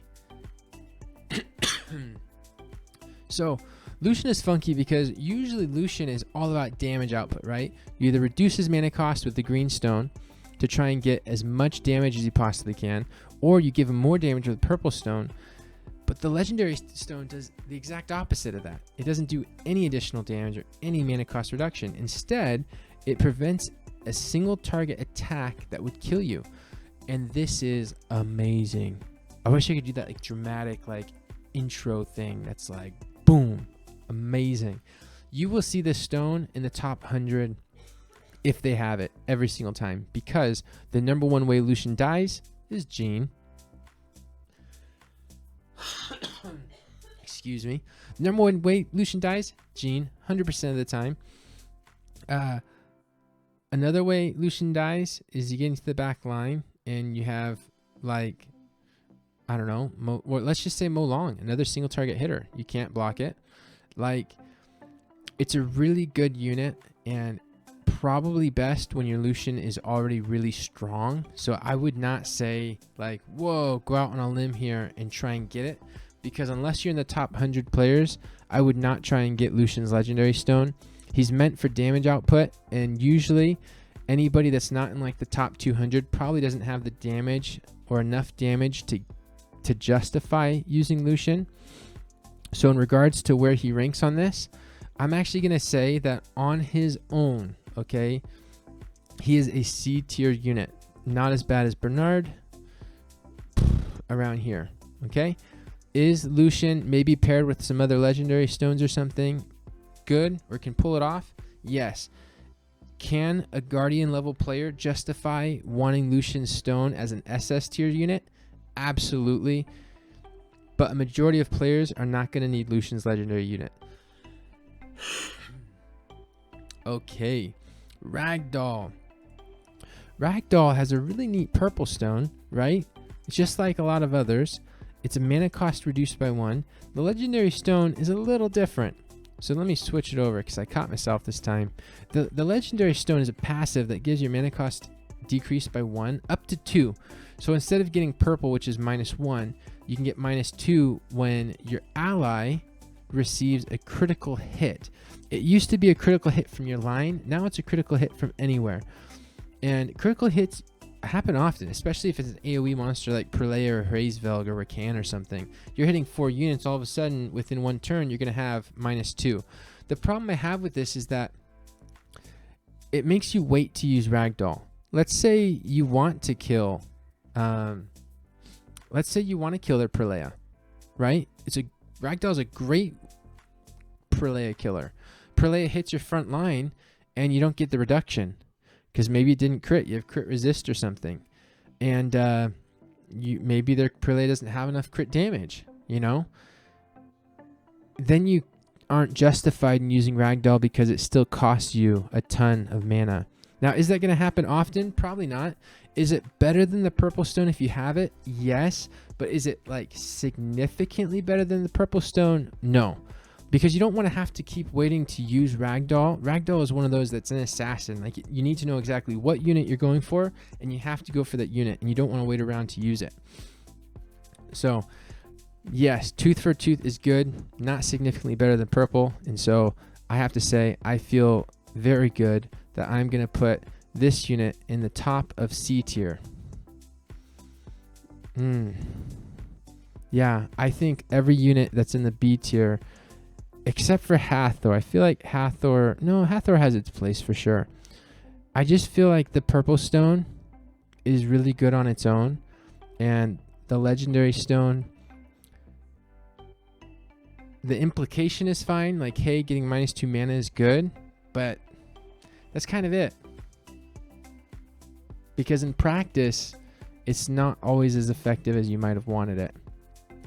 If you are stuck, though, on running Ragdoll on your team because you love Ragdoll and you're not going to take Ragdoll off, then yeah, the legendary stone is better or slightly better than that purple stone. So go for it. Definitely go for it. Okay. Let's check out our next unit. We have Jean. This is the other Jean, the fancy, maybe French Genet is maybe it.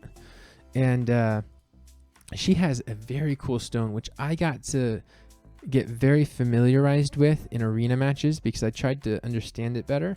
It says decreases the protector accumulation condition required to get the sub skill Prayer of Protection by 1. So Prayer of Protection is that second skill she gets when she casts Invincibility. The thing with it is Invincibility doesn't come until much later in the game. But what this is really saying, and I wish I could retranslate it, is that the second you use her first skill in the game, the very next card will be her Prayer of Protection 99% of the time. I don't know how the mechanic works or why it does that or if it's broken, but every time I used her skill, the next card that was in queue was Jean's card. How fancy is that? So you could have Invincibility super early on, and early on in a match, there is nothing better than being able to completely protect a unit for 2 mana. It reduces the cost, I think. I thought they updated it to reduce the cost by 1 too. I don't remember. I thought they did, but I could be wrong. I thought I read somewhere that it reduces the cost by 1. I feel like that's true, but it might not be. Either way, even if it doesn't, having Invincibility as soon as your next card is very, very fancy. And so I would say it's a great card to have in your hand, especially because every time she hits a unit, she's healing that unit, kind of like Khmun does. And she is a fantastic unit to run in slot 8, because at the end of the day, what does Jean do in slot 8? She can stun, heal, protect. Like, you have Jean's legendary and you should fly to like rank 5,000 trophies, right? And I could say in regards to ranking, she'd be like in the top of the A list where Rakan is. You know, would I want Rakan over Jean? Well, personally, me, Rakan is like SS tier because I have a bunch of other legendary stones like Hwadam and Rakan. All of a sudden, you know, Rakan gets pushed all the way up to SS tier. But Jean is really, really good. And I feel good about putting her around this area in the A tier. We have the other Jean, the one that's less French, but looks more French, in my opinion. If we look at Jean, the red cape, you're going to see a very handsome, like, Assassin's Creed character. Like, you know, he's got this staff that he can poke you with. Maybe it's a toothpick at night. Maybe the other end's like a toothbrush. But he's like, you know, captain of wherever he stands. And as a legendary, he gets to leave this really cool brand called a P sign. That means whoever he hits, he can leave a P sign. That means other units will target them, other single target units. So Sophia will target him, Finn will target him, Sige will target him, Callie will target him, Tigars, right? Anyone that hits a single target will target him. Even, and I learned this recently, if you have the P sign on him and you throw on a single target spell like spread damage, it'll land on that unit. How cool is that? So you could hit a backline unit and kill the whole backline before you even touch the front line. It's a really fancy spell. Jean is the #1 Lucian killer. You mean if you were to put up as like a stats, like a billboard of who kills Lucian the most, it'd be Jean by a long shot because Jean hits so hard. But Jean is also really squishy, and so if Hwadam hits Jean in the back line, a lot of times 2 Hwadams and Jean is dead. It's like a math equation. 2 Hwadams equals dead Jean. Should have thought that through a little bit better. But you'll run Jean in the back line, and here you have a really fun unit that you can play around with. I would say is not SS tier, even though the mechanic feels like it's SS tier. The P sign doesn't land enough on blue units, and even though Jean is a great killer, Jean cannot kill blue units like Finn or Lapis. They're just there's too much of an elemental disadvantage to do that. And so is he totally an awesome good unit? Yes, but, and a big but, he's got game changingness about him that's really effective and helpful. And if you like running single target teams, get them. But blue units are a huge counter, right? But if you do land a peace sign, it's like your only way to kill a blue unit, which is also really nice because it can help you get to the other units. We have 4 more units left. Soha. I wanted to make a joke out of that, but I couldn't. How desperate am I? Make a great joke. I should think through I'm so humble. That's why I didn't. Come on. All right, Soha. Show me what you got here. I think she's leveled up a little bit. I used to use her a lot, but by a lot I mean like early game. So I stopped using her. And Soha enchants the enemy with the highest attack power, and that enchanted unit cannot attack. So if you have like a really high attack power unit like Lucian or Finn, or like in some cases a Lucia, because your Lucia is pumping out a lot of attack for heal, right? For heal purposes.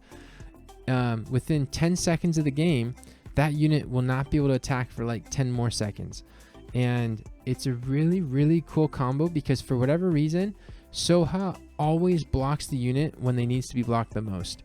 And the best part about it, which is actually the worst part if you're the receiver, is for whatever reason, she always blocks them when you're about to use that stinking skill. And so that skill gets voided and you lose the mana for it, I believe, which puts you in a really tough position. The only problem is it only blocks 1 card, and often people have several attackers, and it might not even block the attacker you want it to block. And so there's a lot of RNG aspects to it. It's definitely the best stone of hers, and it would provide a lot of survivability because even if it blocks only 1, it's still blocking somebody that could be doing damage to you, and so they'll have to cycle their cards, and that card won't cycle. It sticks there, so it's a wasted card for a good period of time, which gives you enough time to cycle through your cards and possibly do damage to that unit. If you like that ability a lot, you can always pair it with something like Exile, which also removes the unit with the highest attack power as well. So it's a good way of causing some like frustrations on the receiver's end. And when it comes to ranking it though, Soha is like, I'm gonna just drop it here so I can think. So Soha,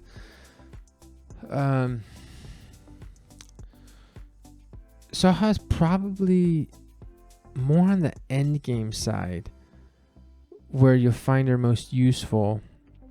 I don't feel like she's a C or an F unit because I have witnessed her clutch some incredible playstyle stuff that, you know, I've seen, and Guardians run her, you know.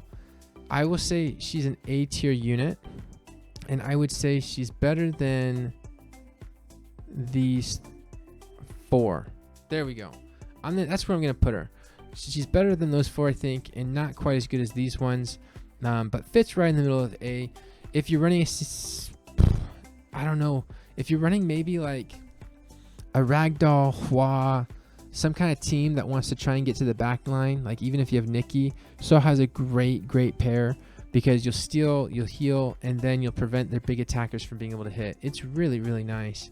But not nice enough to put it up with game changing, because it's not game changing. All right, that leaves us with the last 3.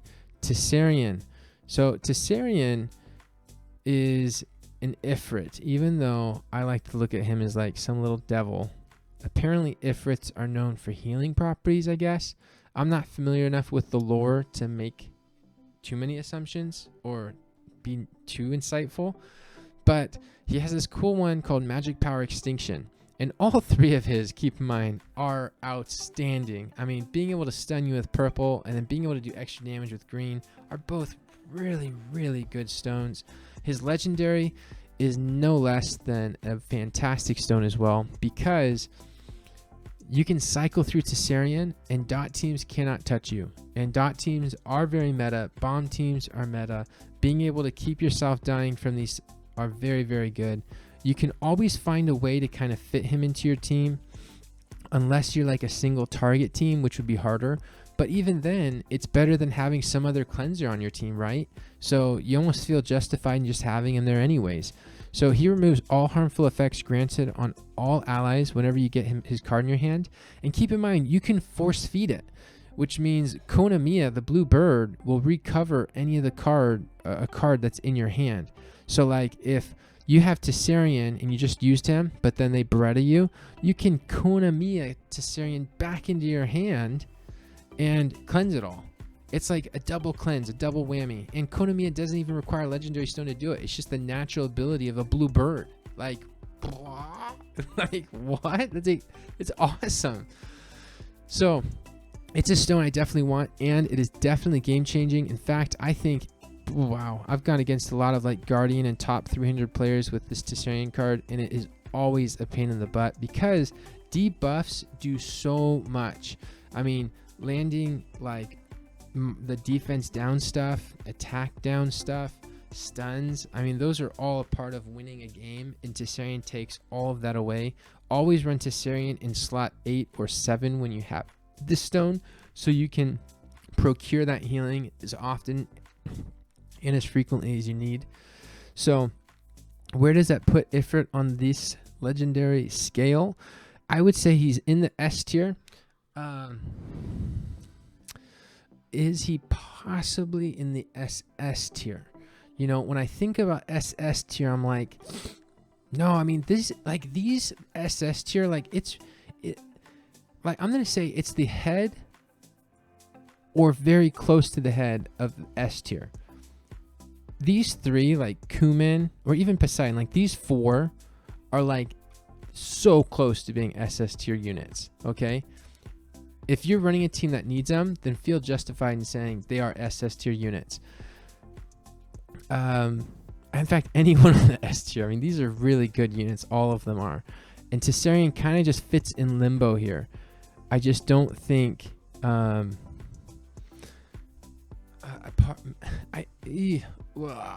going to say, okay, that's it. Very end of SS tier is where I'm going to put it. Okay? That's exactly where it's going. Because on his own, keep in mind, without any other stones, he can cleanse everybody a billion times, and that has got to be super worthwhile. In fact, it'd probably even go ahead of like Seara and Mei Hou Wang. It's hard to say exactly if SS tier is in the perfect order. I wouldn't quite say so, but it's pretty darn close. Like Mei Hou Wang, in many regards, could very well be ahead of Sige even. I mean, we haven't really gotten to see Mei Hou Wang in world tournament play or even in like high ranked battle play because he's such a new unit and a lot of people don't have him leveled up. So it's just, I know he fits here, but I can't tell you where yet. And I think that's a fair thing for me to say.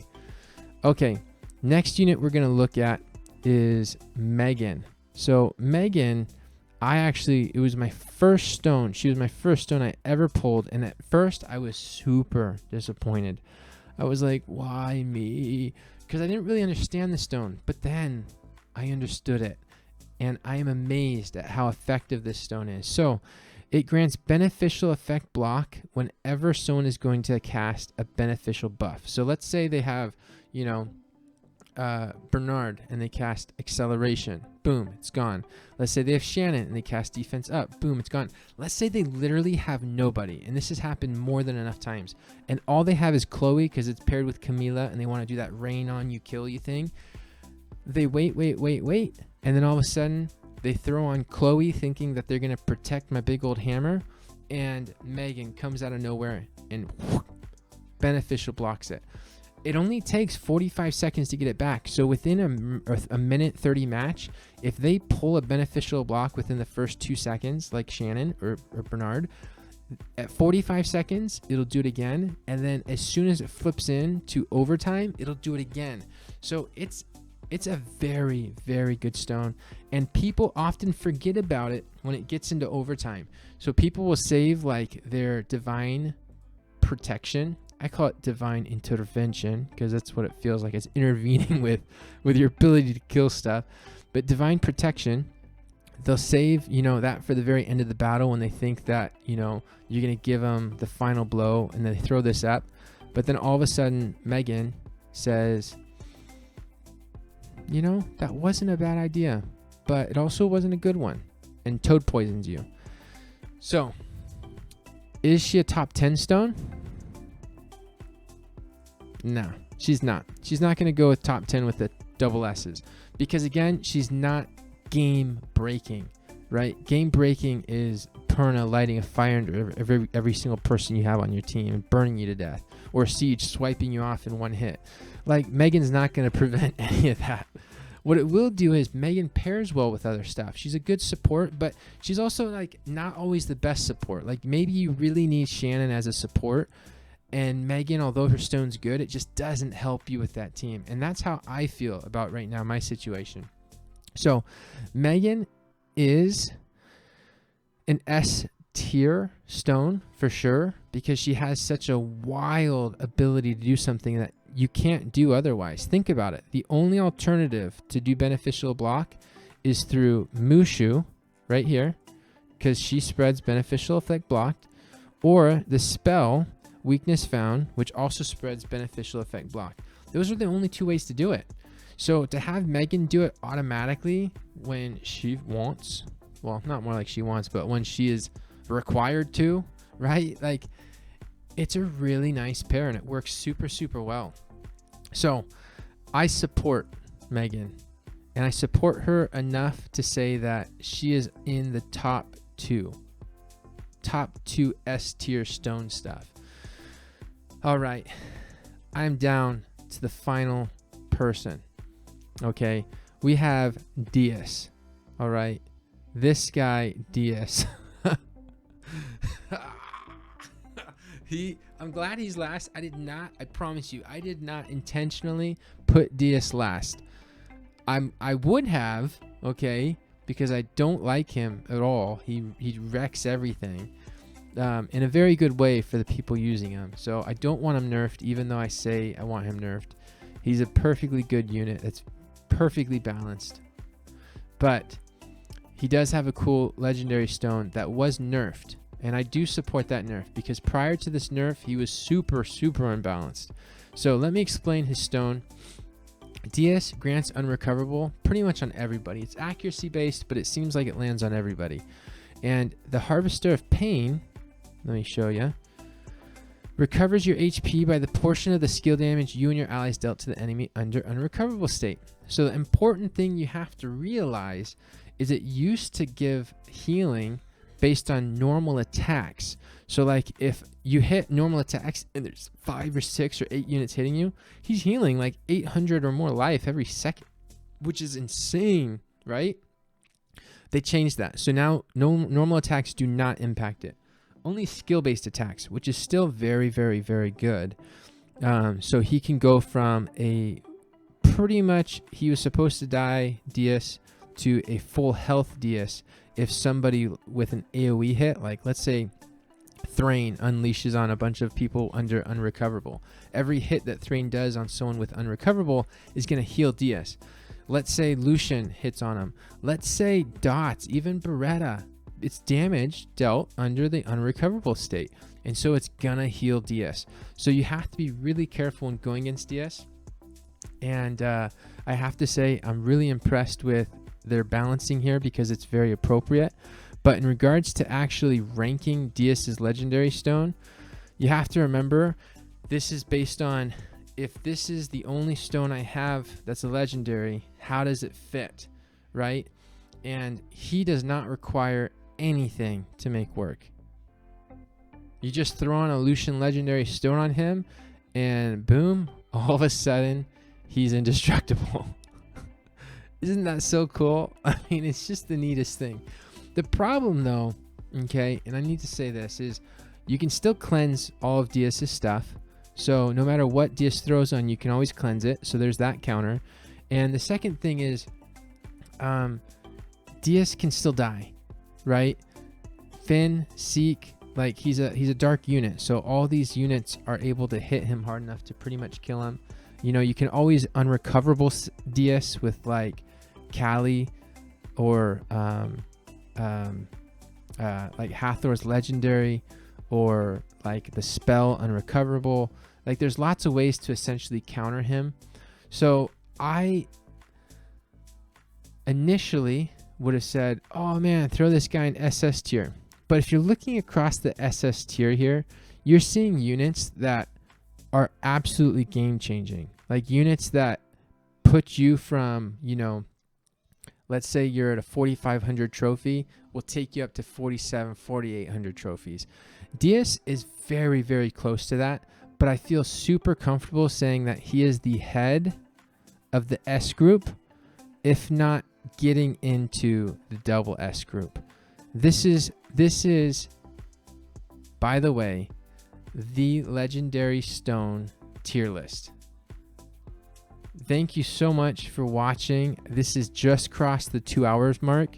And so you're actually, for those who just joined, you're actually witnessing the entire list in its completeness. You have the SS tier, which are stones that are absolutely broken and ones that you want as quick as you can possibly get them. There's one for each type of team composition, but even if you get them, you can make your team composition around them. It's that good. S tiers are the exact same thing, except with a little less of the brokenness, much more balance to them, but still really, really good.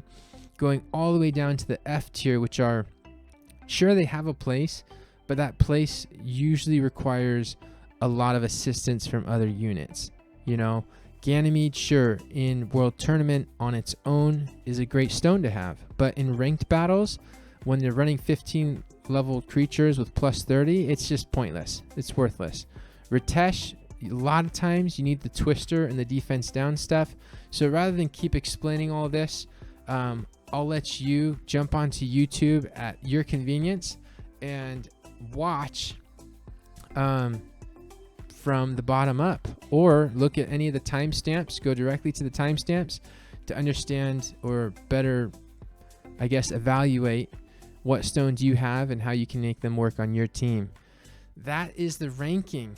Thank you so much for listening, and I look forward to hopefully posting smaller videos of some of these legendary stones in action. I had promised on delivering a legendary video much earlier, like months ago, but realistically I kind of overwhelmed myself and probably just stressed out from the amount of work it took to do a few of them, that I kind of gave up. And that's not the right words that come from me, the winner. No, I have to say that because I have to reinforce goodness in my life, right? But it is what it is, and I hope you enjoyed. We will see you next time. Thank you for chatting.